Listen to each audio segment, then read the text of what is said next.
Imagine waking up to book a flight and realizing the price has doubled overnight.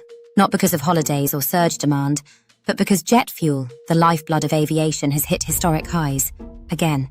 If it isn't just a financial blip, it's the trigger for a chain reaction that could reshape global air travel.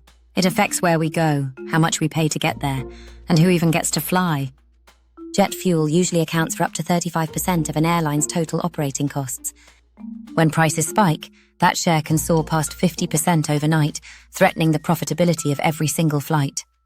In 2008, when oil approached $150 a barrel, airlines were forced into crisis mode, slashing routes, adding fuel surcharges, and even grounding aircraft.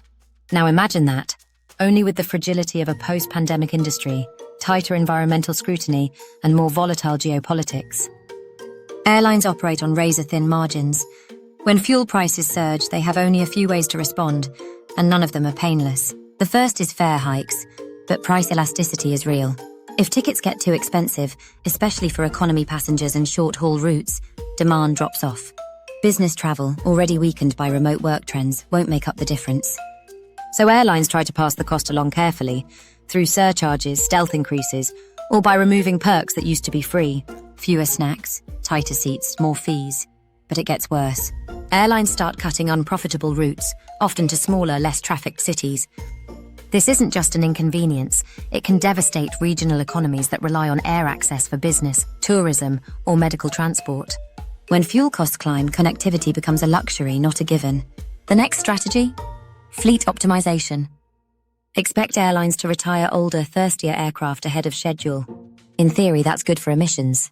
In practice, it creates a scramble for next-gen planes like the A321XLR or Boeing 787, as they're more efficient jets. But there's a catch.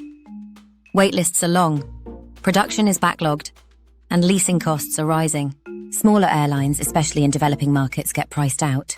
In the short term, some will fold or merge. Consolidation increases, and with it, less competition. Now, here's where it gets interesting.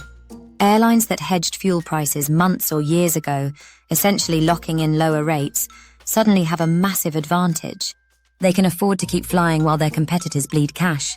In 2022, some Asian and European airlines that failed to hedge properly had to cut operations while others surged ahead. In a high fuel scenario, this gap widens dramatically. And the budget airlines? Their low-cost model depends on tight schedules, quick turnarounds, and high utilization, but they also rely on slim margins. If fuel costs spike and they can't raise fares fast enough, the model breaks. Carriers like Ryanair or Spirit might survive through scale and efficiency, but smaller low-cost players will struggle to breathe. There's also a long-term shift, the return of the fuel surcharge. You may remember those from the 2000s, tacked on after you'd selected a flight. Unregulated, opaque, and deeply unpopular. If fuel remains expensive, they're coming back. And this time they'll be smarter, buried in taxes, bundled with other fees, or baked into base fares without much explanation. This fuel crisis also supercharges the green transition. Suddenly, the math on sustainable aviation fuel, or SAF, electric short-haul aircraft, and even hydrogen-powered prototypes starts to make more sense. Governments might step in with subsidies, but private investment will ramp up regardless. High fuel costs, ironically, make cleaner alternatives more competitive, even if they're not ready for mass deployment. But here's the wild card: geopolitical instability. If high fuel prices are driven by global conflicts, trade disruptions, or embargoes, think Red Sea shipping routes or refinery shutdowns, the volatility becomes unmanageable.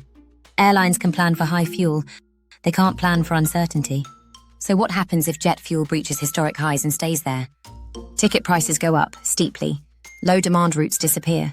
Fleet upgrades accelerate. Budget airlines consolidate or collapse. Travel becomes less accessible for millions. In short, flying becomes more expensive, more exclusive, and more strategic. Airlines won't vanish. Air travel won't stop. But in a world of high fuel prices, every seat on a plane will cost more to fill, and every decision about where that plane flies will become a high-stakes calculation. Flying used to be a miracle. Then it became routine. If fuel prices soar again, it may become, once more, something closer to a luxury. YouTube thinks you'll like this video too. Click to find out. And don't forget to like, share, and subscribe.